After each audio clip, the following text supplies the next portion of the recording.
This is definitely an elegant character, really weird, goofy character.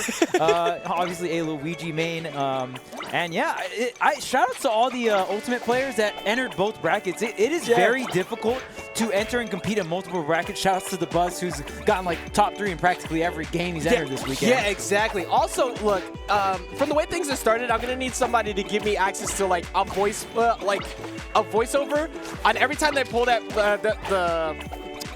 the top. Yeah, just screaming Dragoon, because that's always all I have to start. It's Battle of the Beyblades. But Lincoln actually has some pretty good play. We saw this from Grayson earlier, and now we're seeing this with Fastcree and Elegant. And it's a big game of zoning, but mostly just like quick hits with those yo-yos so far. Right. I mean, nothing as crazy as Ovalina. I think Ovalina definitely making a debut here at SmashCon. But yeah, I mean, the yo-yo just a very solid distro, and like you said, just very quick as well. I feel like the script was written specifically for this for you, because I remember when we were talking about off stream, it's like, what's one of the characters we haven't seen enough of that we really need to work on a little bit? It was Lincoln. And now to start things off for you. Oh, but no. that happened earlier too. Tried to go for an edge guard, and the ending hitbox of the Lincoln recovery actually knocked him away. So we see a trade-off there. Dang, Lincoln got everything. He got the water gun, the Beyblades, the yo-yos. I love the what was that? I believe the scooter, just switching it around just to trick it up on him. These yo-yos into the upstrong though, almost getting the kill off the top at 64%.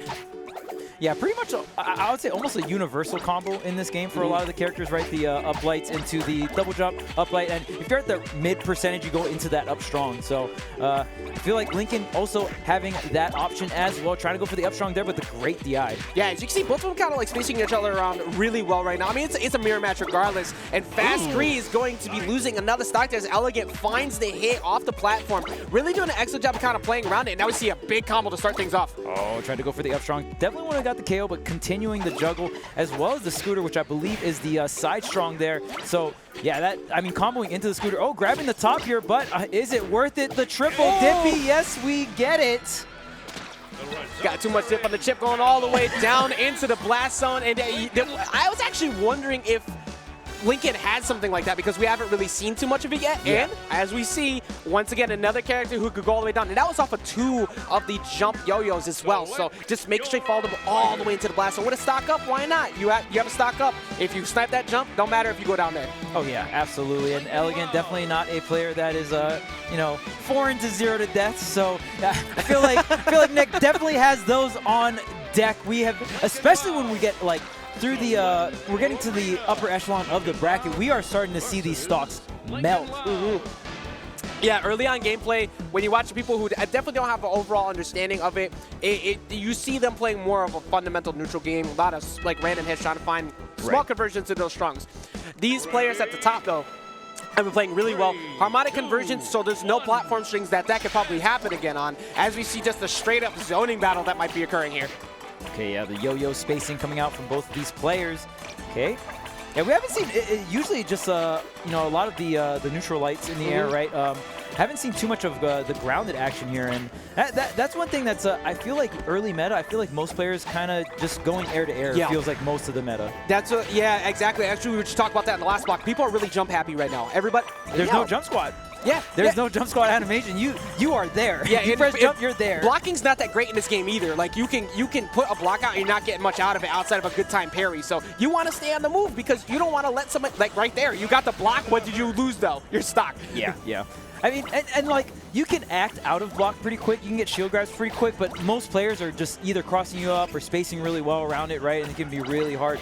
Ooh, trying to get the corner carry here, but okay, Elegant still with the lead here. The water gun. Haven't seen the water gun do too much action quite yet. I'm not too sure what the properties of that move is. I'm assuming it's just like a hit, but I honestly, I've not seen this character play that much. Well, funny enough, with the water gun as well, you're not really going to get too many opportunities to land it because of the fact that there's always that neutral light yo-yo. He stays away from it. He stays just out of range, and but right now, Elegant catching the jump, following him all the way off. Tried to catch him right there as well. Elegant's offstage play has been on point. Dang, we got the NASB baseball bat. All right. And so you got pocket, you got the NASB baseball. Oh, sending it back to center. Like right now, just I believe that was a down light right there, but getting hit off the top. You're yeah, right. It looked like a down strong, I assume. We're He'd definitely be slashing down there. Chat, we are learning together. Yeah, I will not learning. lie. We have Yeah. not seen much Lincoln so far, but we are seeing some very solid Lincoln right now. Yeah, a surprising amount of Lincoln. I've never seen this character played, and I've watched like a bunch of the juice boxes and just watched a bunch of streamers as well. A very unpopular character really making its way here at SmashCon. Yeah, the other counterpart from that show, Lucy, really being the one to kind of take control of everything, but taking control of that edge guard once again. Elegant has just been so good at catching it. That hitbox at the end, though, of that recovery huge. is actually really large, yeah. And it actually KOs too with the stage spike as well, so got to be really careful. You have to respect it. But yeah, Lincoln getting a little bit of star power here because Lucy is usually the one with all the spotlight, of course. Very meta character, the bite into the coffin. It is so much confirmed. You know what's funny, actually? I just realized I don't think I've seen a single Lucy Loud so far outside of Big Boss earlier. Oh, gets back on. I wonder if Big Boss is still in bracket, but right now, Fastcree trying to, like, just get himself back in this game. We already know the percent at the bottom doesn't really mean much in this game because you can still snipe out a stock at 0 on the next stock if he can actually finally get the hit on Elegant here, which he does. Not because I was looking at the wrong tag. Elegant is going to be taking. To be fair, they're the same color, so it's hard. Exactly It's hard. It's hard. It's hard. We'll probably get color alteration soon. Don't worry. Don't worry. We'll get there. We'll get there. I mean, your point, exactly, right? Like, I almost feel like when you're at higher percents, it's better, right? Yep. Because when you're, like, at 0 or that mid percent, it's like, oh, man, I'm going to get, like, hit into, like, dare, like, or some crazy shenanigans, right? Yeah, and, like, even being put into a tech chase situation, we've seen quite a few times where somebody gets one jab block and they die for it. So having that increased knockback so you don't get put into that is actually a bit more beneficial. But, oh, hey, look at this. We don't have to get confused no more. And we're going to see Jellyfish Fields as a switch up SpongeBob from Sloth earlier was really good, too. So let's see how Fastcree's SpongeBob looks after. Wait, is it Fastcree's or is it Elegance? I'm pretty sure it's Fastcree's. I think Elegance player 2 here, so we'll see who when we load in here. Oh, no, it's Elegant. Elegant with, he did the hand motions, too. He is indeed SpongeBob. All right, started things off with SpongeBob. A different approach to the game overall. Using the bubbles is kind of like an approach tool check, but the spobbles, the nairs, the up light strings. Stepping on the beach, man. He's stepping on the beach. Oh, okay. Okay, right now, kind of competitive here. Fastcree. Elegant was usually the one, and Elegant not really going for any of the hitfalls here. Usually with the nair chains with SpongeBob, you're able to hit the nair, go right into the the hitfall, and then keep it going across the stage here. But Elegant playing a little bit more vanilla SpongeBob here. Nothing wrong with that. Yeah, it feels like he's playing more fundies based and using the bite as a stall to avoid getting hit by the yo-yo. That's actually, we've seen bite more often being used at a disadvantage as a way to avoid being caught on landing, more so sometimes than an actual aggressive option. Yeah. Okay, going on to ledge here. I love SpongeBob's ledge hang animation is very troll. Oh my goodness, that forward strong trying to catch the net, almost catching it right there too, and going off stage, just that hitbox we talked about before. Yeah, I like Fastcree using that as an edge guard tool as well. And is that going to be it? Yes, the scooter is going to take it here, but Elegant striking right back with the forward strong. We already know that, end of stack. Oh, and he taunted on him that's too. A taunt. That's so funny. I love the developers putting in those things. Yeah. So what is it about that first stock from Fastcree that you felt looked a lot better by comparison to the previous game? Well, I mean, I just like the idea. And another edge guard there. I like Fastcree just committing off stage really hard, right? And even using the up B and using that last hit of the up B as an edge guard tool as well. Avoiding the SpongeBob edge guard here. But wait a minute. Oh my God. Go for like a third or fourth time. Elegant is committed to getting that lead back. And that's one of the telltales of like a really good player. He kind of got like an unfortunate early stock there, but he's not playing like he's afraid. Even though he's up 2 games right now where he can afford to kind of throw one away, he's not going to. He's making sure Fastcree understands that wasn't meant to happen and I'm going to take you out. Ooh, all right, trying to get the karate chop here. Yeah, not going to quite work out. Fastcree is just moving around. And that water gun actually doing quite a bit of work, but another neutral strong here coming out. The fishnet is going to seal out the stock, 71% here on Elegant. Yeah, let's see what happens. Almost catches him right there with the up strong off the top. Can Elegant get back in? Yes, he can. That's a quick string. Good tech, though, to get away from that. Yeah, the techs are so important. And we are playing on the Switch version that has not been patched. So you can jab block infinitely, but there's a cap of 2. So once you do get the jab block, you can go for 2 more guaranteed jab blocks, and then past that, you're not allowed to do. Yeah, exactly. I mean, who needs a jab block when you got these nairs consistently just getting that pressure up? We're back to an even game right now. This is one good, strong read from either player for possibly taking the game. Well, Elegant trying to take it with the 3-0. Yeah, the bubble almost pretty much setting up for that scenario there. Oh, gets the shield grab, doesn't go into the top. The dash attack is going to whiff here. Elegant with the punish. No! That recovery hitbox is so huge from Lincoln Loud. Oh my goodness, almost catching the dash attack to the strong as well. That would have definitely sealed the deal. He has missed so many of these downlights. He keeps missing the spike. And Lincoln is just getting by just enough, and he catches the down strong. And that is going to be Fastcree putting himself on the board in the set. Yeah, and most characters actually have to go for that down strong versus SpongeBob just because the hitbox on SpongeBob's recovery is so high. SpongeBob puts the hand up really, really high, so a lot of down, it can be hard to contest. You can get trades, but it's hard to outright beat it. And we see, because of that, this down strong is going to be able to seal out that last stock. And again, that was a huge clutch moment right there, getting that second stock at such a low percent. Absolutely. Just being able to convert on that and force Elegant in this position. He felt uncomfortable, but reading the non-second place, avoiding that could have been the game right there. Yeah. But he just missed. You're right, that ledge hang looks so funny. He's in his feet. SpongeBob's wild.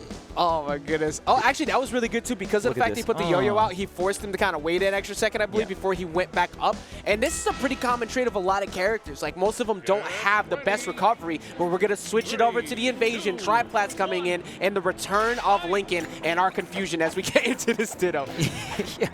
I did not expect to commentate Lincoln Loud dittos, let alone Lincoln Loud. Bro, I remember, like, we were talking about it first, like, okay, we should be okay. There's no Lincoln. We haven't seen too much of it. And then the first game we get is the Lincoln mirror match. And it's been really good so far. And I think a lot of people are starting to prove exactly why you shouldn't be sleeping on him.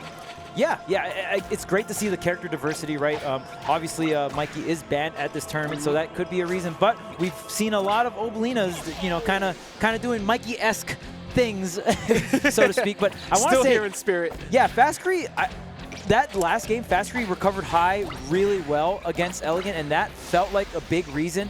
But just going back and forth here, Fastcree kind of getting a little bit of momentum off that last game here. Yeah, it seems like he's kind of woke it up a bit. Just like, okay, I got a couple of hits here, and I was able to convert off the top. Oh, speaking of good conversions, getting all these neutral lights, and doesn't get much out of that, like, overall, but it looks like he's starting to establish Fastcree. You can't jump for free around me, and that's exactly what worked very well in the first two games. Oh, okay, yeah, you got to watch the teeter, and that's one thing that is pretty crazy about this game. I actually really like the mechanic to award offensive pressure when someone's at the edge of a platform or at the edge of the stage. You put them into the teeter animation, which is essentially a free strong attack, right? Yeah. It's a very different mix. Oh, good read on the roll. Nothing really comes from it, though. Getting downlight into, I believe that was uplight, and just keeping this pressure on. Those the tops don't really matter too much because they keep clanking with each other, but it definitely looks like it could be a really good tech taste tool, or even a combo tool, apparently. Yeah, a combo starter just launches straight up there, and like you said, for tech chasing, any projectile that like slowly travels forward like that is going to be great. You throw the top and you can cover roll in, right? So amazing tool, and it's also a combo starter as well. Yeah, and you also you see the bat coming out a few times. That does reflect as well. So aerial down strong attempt to try and catch. And I like how he spaced it too to make sure you wouldn't get hit by the recovery hitbox that we've seen work so well. Oh my God, you thought you spaced me out? You thought you could be able to punish me for that? Absolutely not. It's a home run. Let's go, Mets. Yeah, and I love the baseball bat there because even if the guard was out, that would have been a teeter for sure, which you just go and walk up and go for another baseball bat. So really great stuff here from Elegant. We'll see if he can get a little bit more damage. Hell, even the stock here, but wait, here comes Fastcree. Absolutely keeping him on an uncomfortable position above those platforms. Oh, and he gets the top because it doesn't convert into the like an actual KO though. It just misses on the read, on the get up with the bat. So Charles actually, like, he had a couple opportunities, but Fastcree kind of dropping the ball. Yeah, that top was, I was expecting a strong follow-up for sure, but the yo-yo ended up coming out here is going to be really tough now. The setup percentages are getting rougher and rougher, 164%. And the thing about this game is you can live to extremely high percents once you get out of those kill ranges for the setups because of the momentum canceling of the air dash, right? You can do a quick aerial right into an air dash or a jump into the air dash, and jump air dash comes out like frame 2, so it's really fast. Yeah, you can see Elegant playing so well with the lead right now, just kind of not committing too much, goes for like all just quick hits right now. Oh, he almost caught him with the, oh wait. Oh, that could actually cost you. Yes, especially in this game. In this game, like we said, it's almost a little bit more comfortable to be in that 130, 150 mark, right? And Fastcree is almost there, but look at Elegant at that 5%, really low percent for these combos, right? Yeah, I believe it was game 1 where we saw Elegant take those triple dares off the stage. So Fastcree could be looking for the same thing as we see him looking for trying to catch all these neutral lights. That's the jump from Elegant, but he missed the landing, so Elegant's able to get in, gets the dash attack into the strong, and that's going to take it out. Yeah, that was close. The dash attack, so dash attacks on hit, especially the light dash attacks, you are able to usually like just cancel out and go into a combo. Most players will go into the strong attack for the KO. Elegant showing that off as well with the Lincoln Loud in the Lincoln Loud ditto. So yeah, here on Invasion as well, I mean, there's so much zoning going on between these two characters, and the 3 platforms is also going to add a whole nother layer to that too, right? And these characters also look like they have, you know, extensions with the up airs into the up strong as well. So obviously the platform is going to help there as well. Yeah, like we were saying before, definitely not. If you were to pick who you see possibly getting into a qualifier for top 16. Definitely from what we've seen before, we were not expecting Lincoln Loud, but we saw Grayson doing very well. We just saw Elegant versus Fastcree a second ago, so guaranteed somebody's moving up on it. And Lincoln looked really good, and I think you called it. You said that this is exactly an Elegant character. Oh, Goofy, weird hitboxes, has zero to death Jake, and it definitely worked out. Yeah, very Luigi Main-esque for sure. I had no surprise when I saw Elegant pick Lincoln Loud, and honestly, it seems like a really great fit for him. And Elegant definitely a player that's not too like savvy about like, oh, this character's meta, this character's not. Like, Elegant's going to play the character he likes and the character he enjoys and just take it as far as possible. And especially nowadays with most of these fighting games, right? Like, feels like for the most part, a lot of the dev teams are pretty well